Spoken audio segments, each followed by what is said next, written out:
we're going to be talking about social media today and what's happened, where I think it's going, and things like that. And I broke it into a few different sections here for organizational purposes.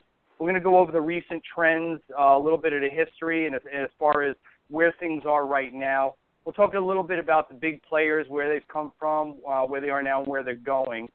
Section 3, we're going to talk about some of the up-and-comers. I'm sure some of you have heard of Vine, and Instagram is growing rapidly, and some of the other micro sites. And we're going to talk a little bit about the segregation of social media networks. And Section 4, it's a little bit of a crystal ball where I think a lot of this stuff is going, and the future of search and how content will get around, and advocacy and all these other things. Get going here. So recent trends. To me, the hype is over. The fact and truth is, and you can read this to yourself, obviously, not every business organization will see ROI in social media. And in the past, a lot of companies would jump on, and they'd figure they'd hop on there, and all of a sudden their sales would increase dramatically, and the end result would be more dollars in their pockets, and all these other things. And the truth is, not every single company is going to see an actual cash ROI. The classic definition of, time in versus what you get out of it as far as sales, things like that. We're going to go over some of the other different aspects of social media, different types of ROI, but, B2B, things like that are a little more difficult, such as that. So we'll go on with the hype. So who sees an ROI with social? Right now, B2C has the highest rates of success, and those are the things that people can rally around, they can purchase. One of my clients is the Bridgeport Sound Tigers. They have a very high rate of success because it's something that they can use. Social can end in a direct type of ticket purchase. Brick and mortar stores, if they use social networks correctly for event marketing, offers, coupons, and then just basically staying in touch with people, they actually get a pretty good ROI if it's done right. And recently, for example, Facebook introduced a couple of different things. One was graph search. And graph search on Facebook is going to act similar to like a Google search now, where if you're looking for a specific thing in a specific town, you should be able to find those things. So brick and mortar should really be paying attention to the social world. Facebook and a couple of the other social networks that are really incorporating into local marketing, getting the people who live in a geographic area into the storefront and making purchases. Nonprofits are doing very well on social networks. People love rallying around a cause, and if it's a heartfelt thing that they're into, the nonprofits see really good success in social media marketing. And, of course, purchases made online. Now, what I want to go over with that is, I told you about the Bridgeport Sound Tigers earlier, and a couple of the other clients that I have that are kind of like B2C. Purchases made online have a really good foundation and ROI with social networking, because what you try to tend to do is move people from the engagement platform into a funnel, into somewhere where they can actually purchase something. So purchases made online have a really good ROI. And also as well, the thing that goes hand in hand with that really well is purchases made online have excellent track back. You can really see analytics. And we're a very analytical company. We love looking at data. And this really is one of the ones that is really easy to track ROI, is things made with a purchase online. And lastly, especially with an integrated marketing strategy, having an integrated marketing strategy is absolutely paramount to seeing an ROI. It's difficult to attain it without one. And what I mean about an integrated marketing strategy is we all focus on social media a lot, and we're talking about social media today. But I never want anybody or any client or any potential client or anybody else in the outside world to forget about all the other traditional marketing you do. Print is still relevant for some companies.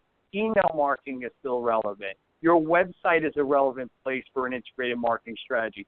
Trade shows, everything you do in the world needs to be integrated and play off of each other.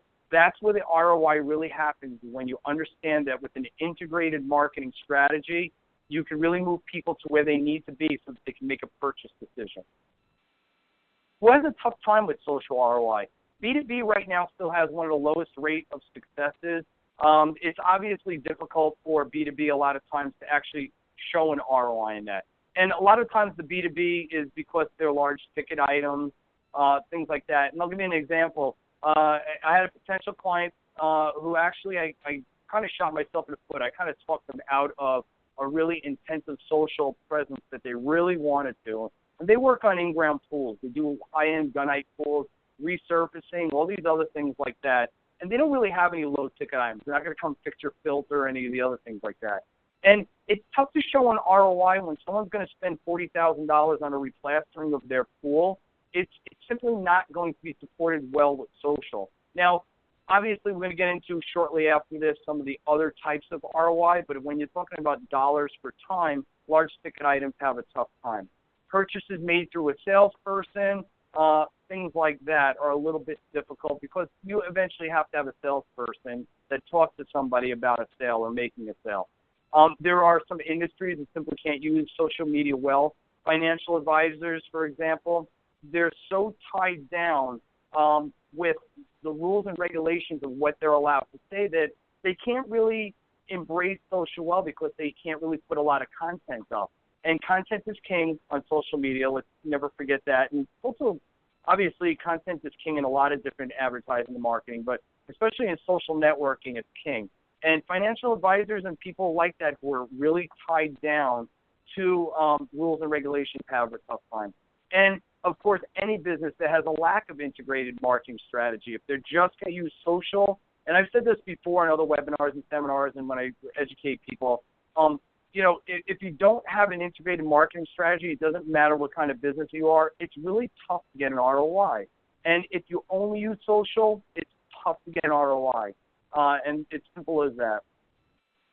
So some of the other aspects, and when we talk about the ones that don't really get an ROI, in a classic sense with dollars and cents, these other companies still should have a good social presence. And I'll bring up the pool replastering, potential client that I had. Creating and building relationships, and people do business with people they know, long-term continual engagement, SEO and search. All these other aspects tie into ROI eventually, but they're not usually trackable and they're not something that's usually measurable. But they're very important. The replastering guy needs a presence on social, but he should not expect to have ROI as far as actually making a sale. He needs face-to-face. He needs to actually go and look at things. So all these other aspects of what are focused on when we're talking about the integrated marketing strategy is we need to actually support these goals, these relationships we need to build, letting people get to know us, the brand loyalty, the advocacy cheerleaders, and most importantly, the trust. I love the trust on social networking.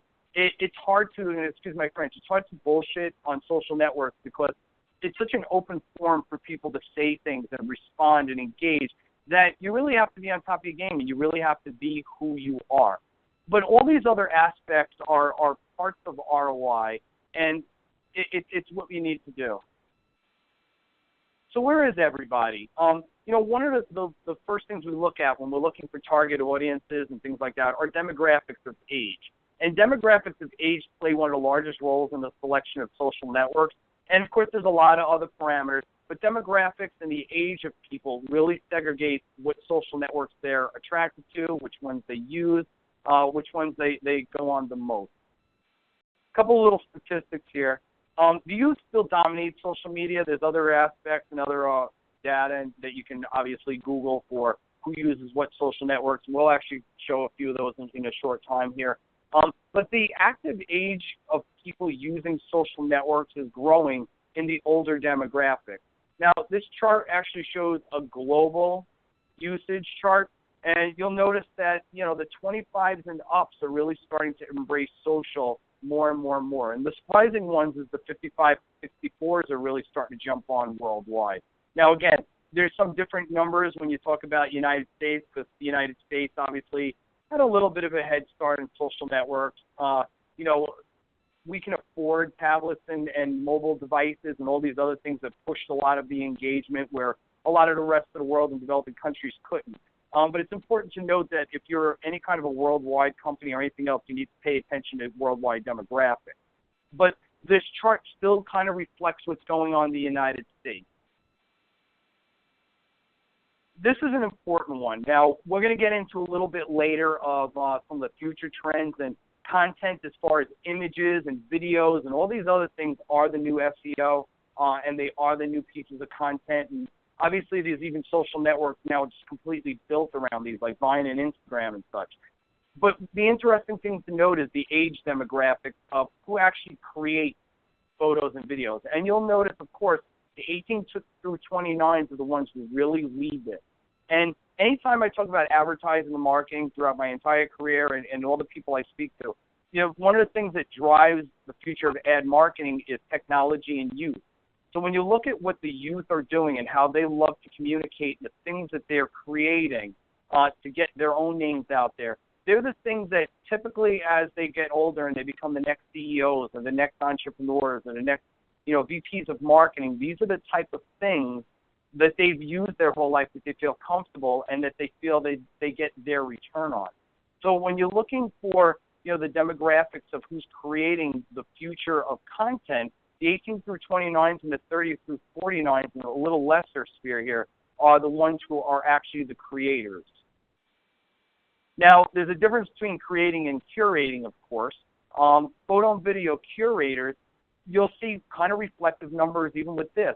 These are the people who actually share the content that's out there. And that's as an important, or not even a more important number than the ones who create, because with the sharing on social networks and the people sharing your content, those are the people who really propel your brand or your business or your nonprofit or anything else like that. And you'll see the demographics, like I said, are very similar to that. And, so when you're talking about content and target audience groups, these are the people who are kind of driving the future of social. Again, reflective. Instagram is a video and photo. They just recently added video. But this is an example of a social network that really has its foundation specifically in just photo and video content. And when you look at who uses it, the 18 through 29-year-olds are really hot on something like this. Now, obviously, if you're marketing your business and your target audience is the older demographic, you may not use Instagram. But when you look at numbers like this and you're a company who markets products or services to a younger demographic, these are the type of people you need to be on. And one of the things companies or potential clients always ask us is which social network they should be on. And again, we'll get into that a little bit later. But when you look at statistics, and obviously we're just looking at Instagram, but you can Google the statistics for every social network. It's important to have conversations and engage on the social networks where your audience is. So if you're selling products to a younger demographic, Instagram is probably a place that you need to be. On the other hand, if you're looking to target to an older demographic, you look at something like maybe LinkedIn. LinkedIn is still the king of B2B. Like I said, we're going to get into some of the social networks and the breakdowns of each one. But LinkedIn is more of an older demographic, and you can see that reflected right here. Now, some of what this boils down to is, and I actually speak at a lot of colleges. I speak to a lot of young people. I have teenage daughters. They have a ton of friends, and I'm one of those people who like to study what people do. And I look at my daughter's friends and all these other things, and some of them are actually moving into jobs and things like that. But the youth seem to prefer more quick hits of images and videos, things like that, where they can get in and out and have a quick conversation and get out, where adults typically want more engagement and conversation. That's a really good segregation there when you look at who your target markets are, is how do you need to speak to them. So obviously, part of your integrated marketing strategy, if your audience is a certain demographic, you want to understand what kind of content, what kind of quote-unquote conversation they want to have. Mobile adaptation is insignificant in what social networks people use, of course, as well. Things like Instagram and Vine and a lot of these other social networks have developed a platform where it's really just kind of quick hit kind of stuff. So a lot of this is driving what's going on in the future. So we're going to get into section 2, the big players right now, kind of where they've been, where they are now, where they're kind of going. Now, Facebook. I still love Facebook. I think Facebook is moving towards a more and more viable business network. And I'll give you a little insight. Facebook is in the process of developing a lot of business tools, similar to like what Google has, where you have the Google Calendar and, all these kind of like hosting things. And Facebook is kind of moving towards that because obviously their long-term success depends on money. They have stocks and everything else like that. So they are moving towards a more viable business network, which is good for them. It's turning from a playground to production for businesses where, you're starting to see a little bit more of an ROI if it's done the correct way. But Facebook is moving in that. And, I kind of like that Facebook has some parameters in place where you have to opt in for things, but they are moving from a playground to production without really stepping on the playground aspect too much. There's a demographic shift, actually. A lot of the youth is jumping kind of off of Facebook, and I'm going to talk about more the United States in this case, where some of the figures that you look globally might be a little different. But in the case of the United States, the youth are kind of jumping off of Facebook more and more, moving on to the simpler platforms. Kind of like what I said earlier, they prefer more quick hit kind of stuff with the mobile apps and things like that. And it's moving more towards adults, which for a business is typically better, especially for B2B. And I think this is also helping attract a little bit more B2B action on Facebook is the shift to adults. One of the other things is Facebook owns Instagram. Which is an awesome thing if you think about it. Facebook made a really good move to buy Instagram a couple of years ago because of the future of the mobile apps and things like that. And, when you talk about the future of Facebook, one of the things you do have to consider is Instagram.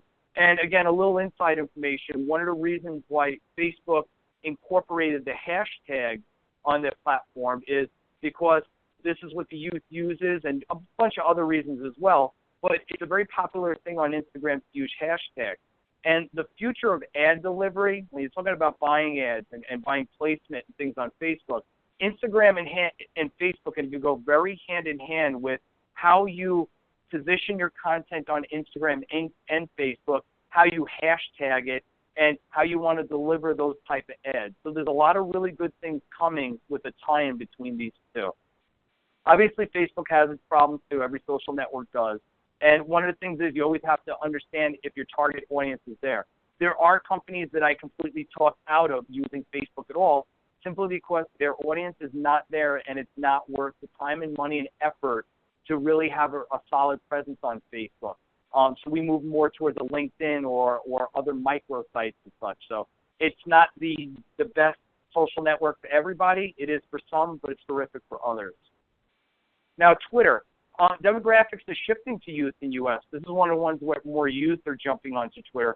But worldwide age groups are growing. And, again, that's that difference between the U.S. and the worldwide. And I always like to look at both of these aspects.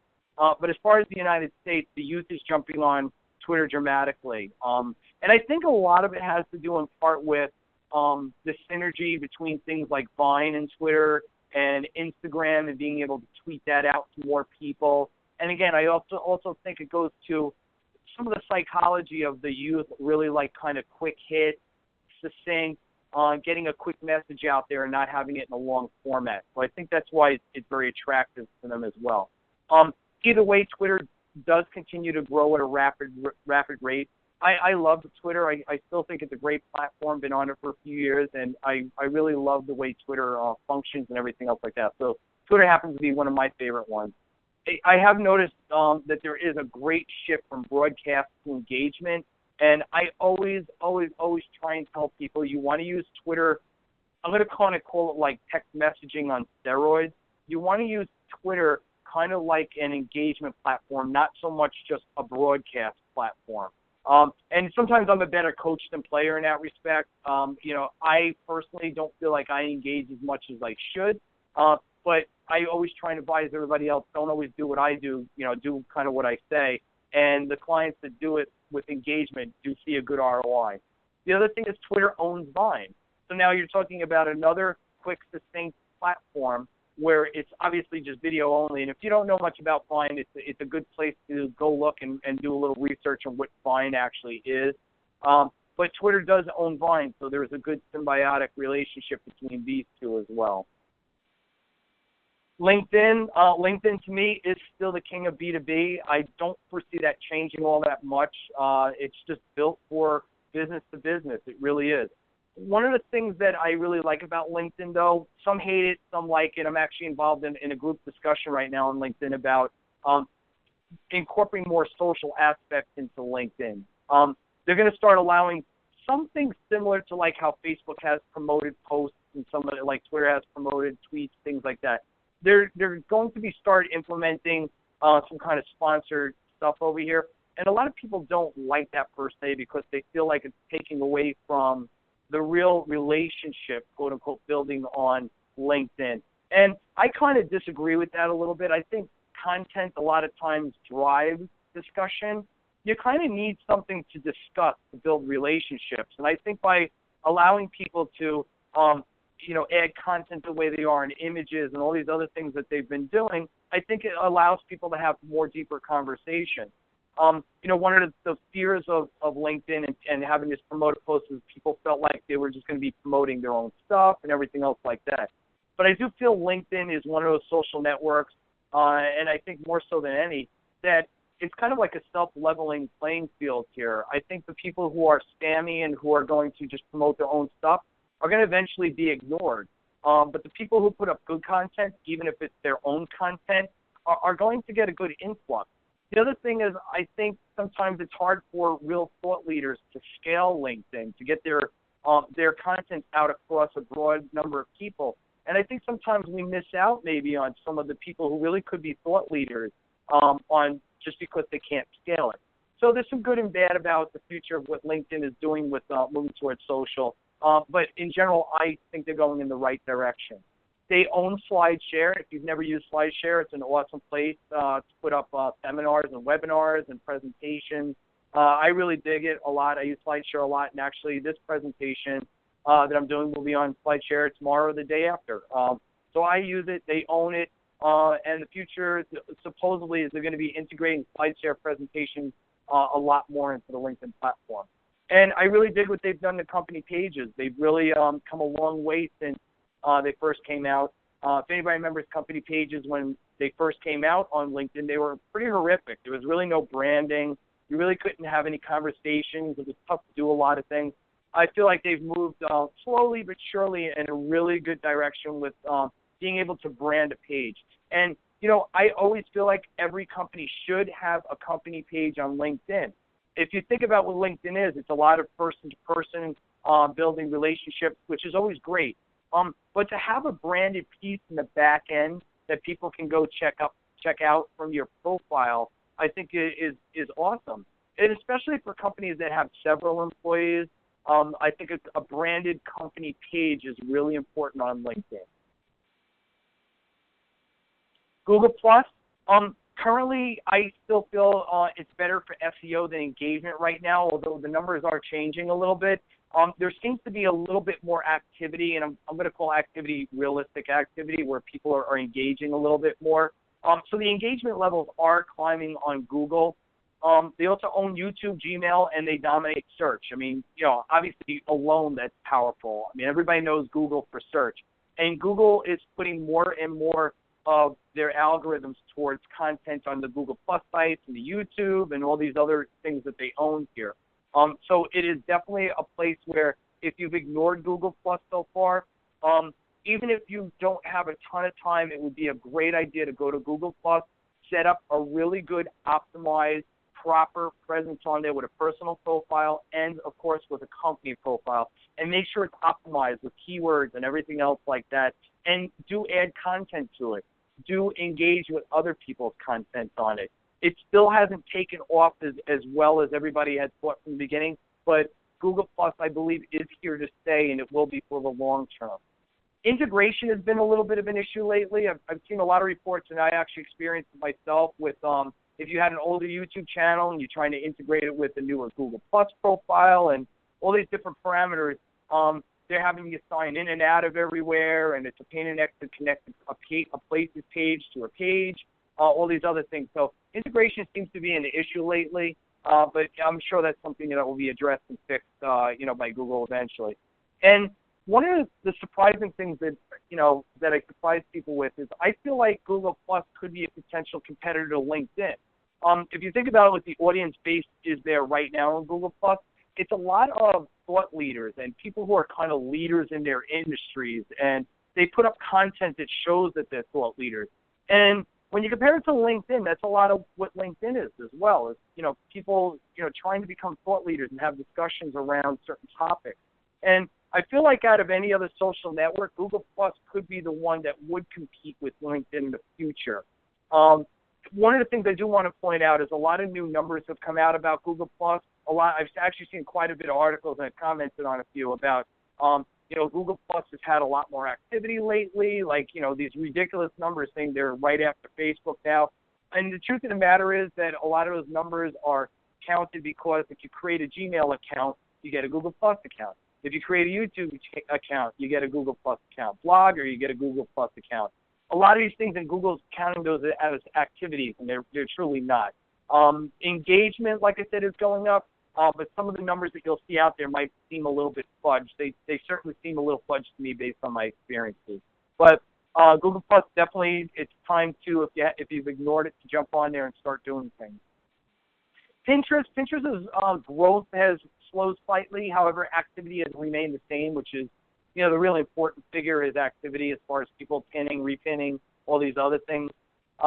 So while growth has slowed slightly, it's still a very active site. I still feel like it's one of the top 5 or 6 sites that you should be on, depending on your target audience, of course. It's still around 70% female audience. That number has dropped significantly since when it kind of first came out. It was I think it was around 90% female audience or something like that. So the men are kind of jumping on there just because the variety of content has changed from just recipes and clothing and stuff to a more variety of content. It has a very high referral to purchase traffic. And what I mean by that is if you have a product to sell and it's to a female, for example, you must be on Pinterest. There are some reports, and I can't really verify them per se from my own data and everything, but I've actually seen quite a few reports now saying where businesses are reporting that they're actually getting more referral traffic to a buying purchase on Etsy or their website from Pinterest than they are from Google search or a bunch of other ones combined. So it has a very high referral to purchase traffic that you need to pay attention to, that if you're selling a product, you really need to think about being on Pinterest. And it has one of the highest per capita income demographics. Most of the reports I see and the research I've done does show that it's like in the 100,000 plus kind of range. It seems like it's I'm going to call it more quote unquote expensive social network to sell things on or to engage with. So definitely pay attention to Pinterest. There are rumors about Pinterest doing like what a lot of the other social networks are, which is going to be allowing like promoted type posts and things like that. So pay attention to that because that would be great places for ad placement eventually. YouTube, still the #1 video sharing network. Everybody knows about YouTube. The youth actually love YouTube. My daughters and a lot of friends and a lot of the other research I've done, they love jumping on YouTube to catch up on the latest episode or something. Or, they follow certain people on YouTube who put out these short little videos almost like a TV show or, a long format movie broken into pieces. So it's a great video, and it's still the #1 sharing video. Huge SEO. I have a strategic partner who specifically deals in in video marketing. And, if you do videos the correct way and you tag things the correct way, you optimize your videos, it does have a huge SEO component. It's owned by Google. Most people know that by now. It was actually funny that a lot of people didn't know that YouTube is owned by Google, but I feel most people would know that by now. But you talk about a powerful SEO and marketing tool when you're combining YouTube and Google Plus and even Blogger and this whole like triangle plus of Google products. It has huge SEO long term. One of the bad things I think YouTube did lately when they switched over to what's called Channel 1 now, I really feel like they killed the branding. Before in YouTube, you can have this beautiful background and everything else, and you can really brand your channel, and now you're just left with this tiny little cover photo at the top with only 4 links. I believe it's 4 links and then plus 1 website link.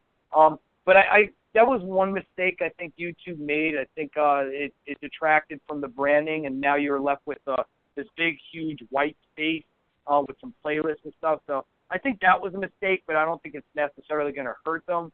But businesses were a little upset by that, but I don't think it really affects the bottom line. And I really feel like YouTube is going to continue to grow. The ability to upload a 15-minute video at really high resolution, you really can't get that many other places. There's Vimeo and there's a couple other ones like that, but YouTube still, to me, is the king of video sharing.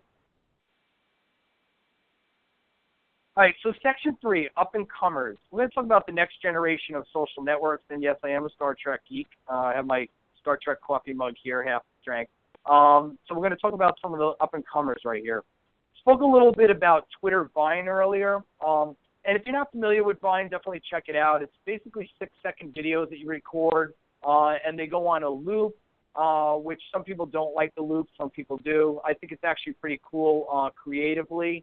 If you could take advantage of that 6-second loop, I think it's fantastic. But it has grown tremendously. When you look at the numbers there in 3 months, that's the percentage of U.S. iPhone monthly users. So we're only talking about even just one specific platform to use them on the iPhone. But, when you talk about penetration in just a few months, that's pretty significant. It's almost 4 times as much people using it just in the last few months. And because it's owned by Twitter, again, I think that's why the youth are attracted to Twitter a little bit more. There's a great synergy between Vine and Twitter of being able to make those quick hits, quick videos, things like that. But definitely pay attention to Vine. Vine has a tendency to, if you have very creative videos, you get a lot of engagement. If it's just going to be a 6-second video you walking around your backyard, you're probably not going to get much. So definitely before you get into Vine, think about how you would creatively make a 6-second video. And I think the 6 seconds forced a lot of creativity because, what the heck can you say in 6 seconds that would be meaningful? So people are doing some pretty radical things on there. ROI-wise, there's really nothing there yet, per se, for the general business.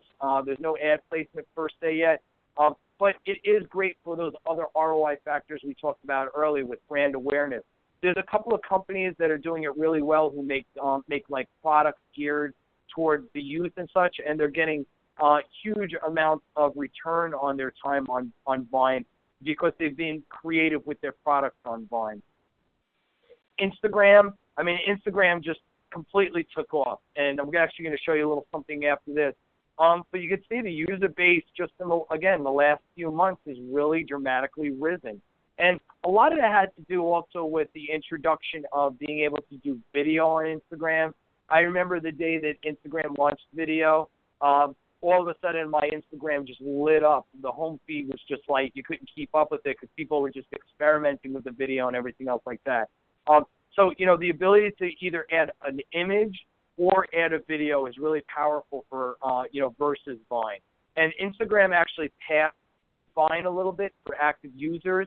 And the funny thing is, and I probably should have put this graph up there, Twitter owns Vine and Facebook owns Instagram. And on Twitter, Instagram shares actually went past Vine shares. And it's pretty funny because, like I said, Twitter owns Vine, and here we are, Instagram actually had more tweets or more content tweeted from Instagram than Vine did. But Instagram is more 15 seconds of video. There's no loop. And again, we're going to go back to Facebook. Facebook owns Instagram, and when you're looking at the future of ad placements and everything else like that, Facebook has more or less stated that Instagram will be used as part of an ad delivery. So definitely have to pay attention to Instagram going on. Vine or Instagram, I've been asked this question 100 times. Which one should they be on? And I think it really depends on your, what you feel you can do with your content. I think that's more content-driven than demographics, because the demographics of Vine or Instagram are very similar. So when you're looking at a targeted audience, either one will support your target audience. It's more of what kind of content can I put up there. The length on Instagram is 15 versus Vine 6. So with Vine, I feel like you really have to be a lot more creative to say something in 6 seconds that's meaningful than you have to be on Instagram with 15 seconds. Looping, like I said earlier, Instagram does not loop. And once the video ends, it ends. You got to click a button to play it again. Where Vine, it's never ending. That 6 seconds loops over and over. So again, creativity is really going to be the factor of what content you want to put on each. And post-production, Instagram has editing options where Vine doesn't offer any editing or anything else. Basically, you shoot whatever you got is what you got for that 6 seconds, where Instagram lets you edit. So again, I think this is more content-driven, but definitely pay attention to both of these. And I'm actually going to get into why you need to pay attention to these type of platforms when we get into the future of social marketing. Some of the other kind of social networks, and these are just examples, there's a lot of what I kind of want to call micro sites or niche sites. There's a segregation happening in social networks with all these microsites happening. For example, Thumb. Thumb is a type of social network that really is about crowdsourcing. It's about getting opinions on things. Now, obviously, you can get opinions on any social network if you just write up there, what's your opinion or what are your thoughts on it. But Thumb is kind of built around getting opinions. People are there for a purpose to give opinions, things like that. So Thumb would be an example of something that would be a niche site that if you need to crowdsource, you need some kind of feedback on a new product or service, this is a great place to be as this type of niche site. Feed is a great example of a niche site. Feed is really pushing towards kind of like, I'm going to call it like, let's say you own a tattoo parlor. You need to be on Feed. It's kind of like fringe art and tattoo and different types of music, not Main Street music, but other types of music that, you want to get out there. So this is another example of a niche site that, if you own a tattoo place or if you're a musician who has a specific genre of music, Facebook's probably not the best place for you, certainly not LinkedIn at all. So you look for these type of niche sites. Now, Feed also has what's called, it's not necessarily an ad placement per se, but you can charge people to connect to your network or to your profile there. So artists and stars and celebrities and people who are already founded can actually make money using Feed. But again, it's another example of a niche site, and there's dozens of them out there. Medium is another idea of another way that social networking seems to be going is, one social network for a specific reason is a really simplistic blogging and publishing format. There's not a lot of long-winded stuff. There's no images. There's nothing flashy about it. It's simply like a publishing format for your blog. It's still in beta. It hasn't really released per se to the general public, but that's one to keep an eye on if you're some kind of publisher or something like that. And they had said they're going to have some kind of promoted post or ad placement type format eventually as well. So section 4, where we're going, this is kind of like the crystal ball thing. And you can argue back and forth with me if you like about some of these things I'm thinking about. But these are the kind of the direction I think a lot of things are going. A picture speaks 1,000 words, but video speaks 1,000 more. Content in the future, I really feel, is going to be very visual based. Obviously, we have social networks completely built around them that are hugely popular. So I really feel it's important that you start talking about your content in the future going on to be visually based. And that's going to be really important. Images and videos are the new content SEO and engagement tools.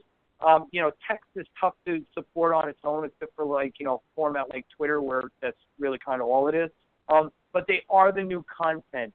And then if you look at the next line, brand your visuals, it's really important to start claiming your visuals. If you're going to make a video, make sure it has a watermark on it, or at the end it has your company name.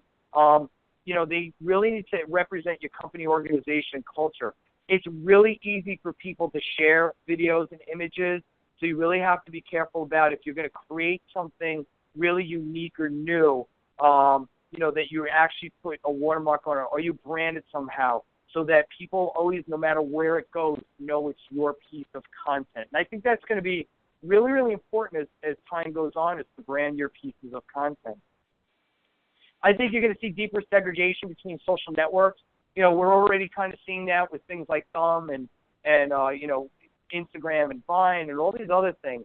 I think really demographics of age, gender, lifestyle, other parameters are going to determine where you engage. It was easy back in the day when social networking first started, and it was really easy, even for me, to put clients on different social networks because you really only had Facebook, YouTube, LinkedIn, Twitter. You only really had a handful of social networks. as more and more social networks develop, I think more and more of these social networks are going to kind of develop their own niche, and those are the audiences that are going to really be invested in those social networks. So I think you're going to see less and less things like a Facebook, where it's very general. And, of course, Facebook's demographics are changing, so we'll see what happens in the future with that. But I think you're going to actually see more and more social networks being developed and created around very specific ideas of age, gender, lifestyle, and all these other parameters. And I think it's going to be really important, especially with ad placements and how you're going to spend your money in the future, to understand and know what these social networks are so that you're making sure that your ROI on these social networks is there. So I think that's an important aspect. Hashtag. Hashtag to me is also going to be a real deciding factor for future SEO and search and finding content out there. And what I mean by rise of hashtag is, and I'm stealing this from Gary Vaynerchuk, a lot of the experts out there will tell you don't necessarily always make up a hashtag. What you really want to do is look for hashtags that are relevant already to your business, industry, organization, nonprofit, whatever it is, and use those hashtags in your content. Don't overdo it. I see too many people putting 7, 8, 9 hashtags in every single thing that they put out there. It's annoying, so don't do that. But use the hashtags when it's relevant, especially things like Instagram and Vine and Twitter, and even Facebook has hashtags, and Google Plus has hashtags. It's important to seek out the hashtag that's relevant that maybe people would search for you. I almost liken it to back in the day when you would keyword your website to be found in Google for search. Hashtags are becoming kind of a way for people to find things. One of the exceptions about writing the hashtag and using existing is if you have an event or you're doing event marketing, it's a really good idea to make a unique hashtag for your event. For example, we were one of the people got Mad Hackers conference going this year in Danbury, and we created a hashtag because there is no hashtag existing. So it was hashtag MadCT or MHCCT. Sorry about that. And it's a way for people to connect who aren't necessarily connected. If you don't know how hashtags work, for example, on Twitter, you can't just follow everybody that's there because there's no way to know what everybody's Twitter handles are and everything else like that. So by creating a hashtag in an event and making it known, people who aren't connected on Twitter, for example, can simply look for that hashtag and find other people conversing or engaging with that hashtag, so then they can follow each other and such. But future search will incorporate the way you tag your content, and I think that's really important to understand. Podcasting, I'll be quite honest, I've never done a podcast. I don't know a ton about it. I know how to do it, and I know the path of it. But it does seem like a lot more and more companies are embracing podcasting, and more reports and studies I'm seeing and research I'm doing is showing that podcasting is a really good thing to think about now and get involved in it and perhaps set yourself up for the future.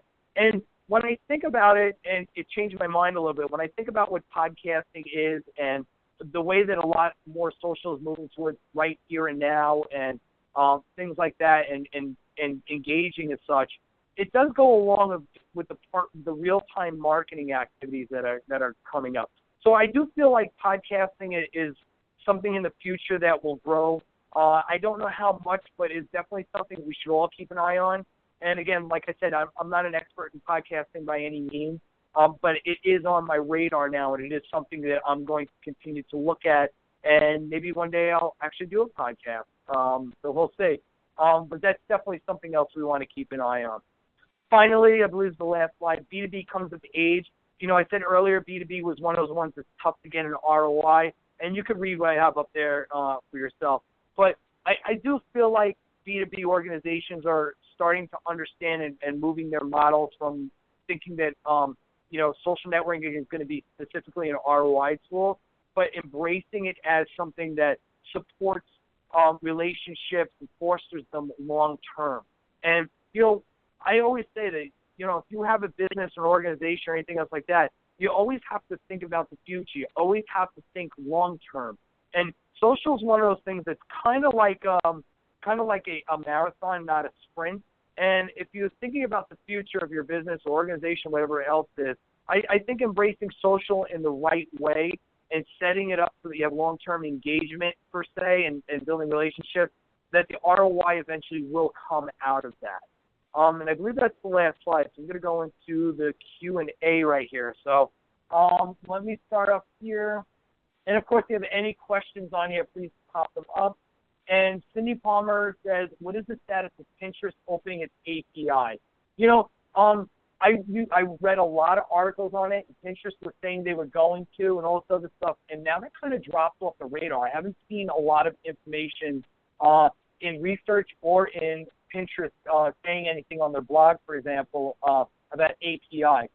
I think the API may go hand in hand more with when they're going to allow like the sponsored stories type of stuff, because it would make sense to allow developers to come in and do those kind of things hand in hand with also being able to do ad placement.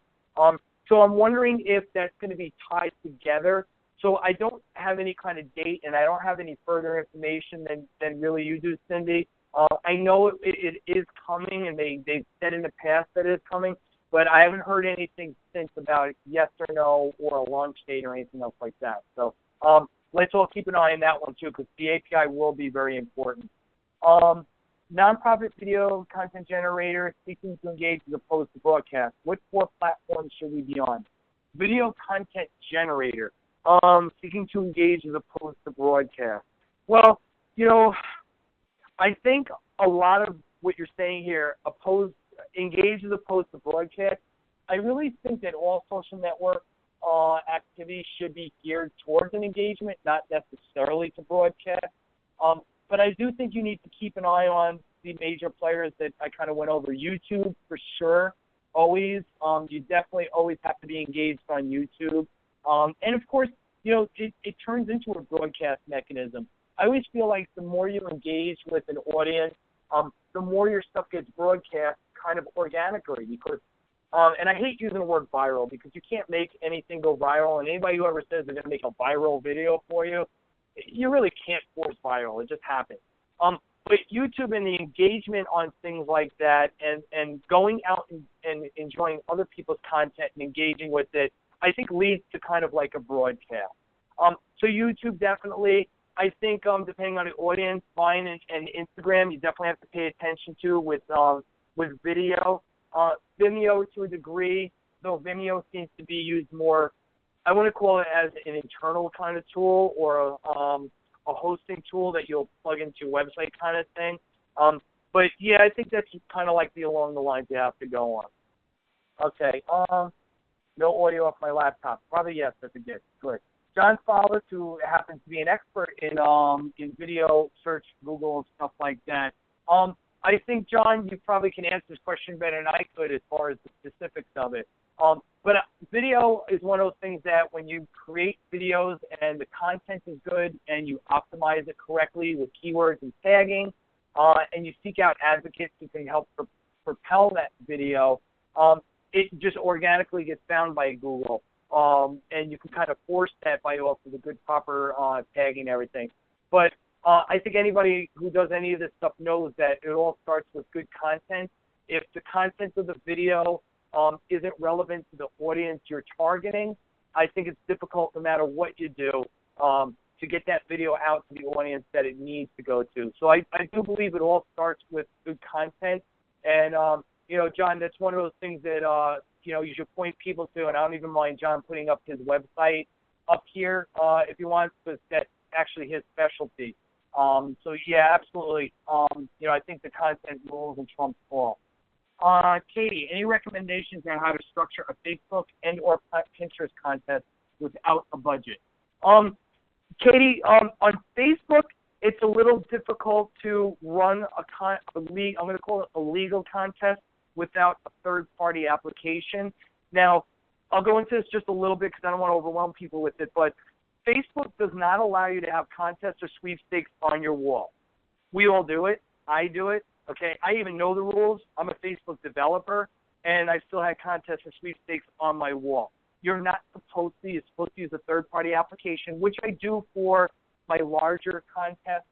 where I'm going to give away a larger prize, for example, or always for clients. I will only run a legal contest on a client's Facebook page through a third-party app. What they do on their own is one thing, but I won't do it. On my own page, yeah, I've done it before.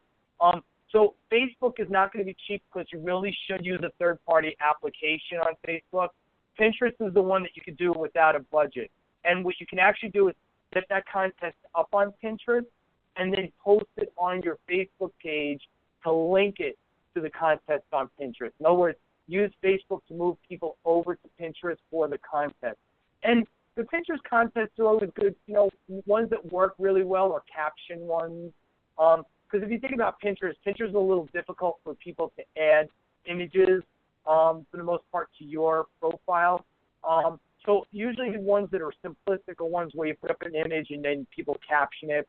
Or what you can do is you can set up a board and then invite your email list, for example, to be able to be contributors on a board. So setting up a board where people can contribute and then post up an image and then have people vote on it as a means. You could do things like that. Back to the Facebook thing, sorry to jump around, but Facebook contest, like I said, a lot of us do it. And Facebook's rules are you can't have it on your wall. And the reason why a lot of people do it on Facebook is because Facebook doesn't really enforce it. From my understanding of my conversations with people at Facebook about this kind of things is, and it's kind of like on the side, the rules are there so that if something happens with a contest and someone gets in trouble and someone wants to sue Facebook, for example, Facebook has recourse to say, hey, it's in our rules. They can't have a contest on a wall. So they're alleviating of this kind of thing. So it's kind of like that. And that's about it. Any other questions at all about this at all, post up below. Like I said, you can always tweet it out if you can do it less than 140 characters, and I can answer the question in 140. Go to, @TalkingFinger. And, of course, our Facebook page is where I live and breathe, and the address is right there. Post up any questions, thoughts in the future if you want to connect or ask a question. But please go like our Facebook page because that we use kind of like our main social network to engage on.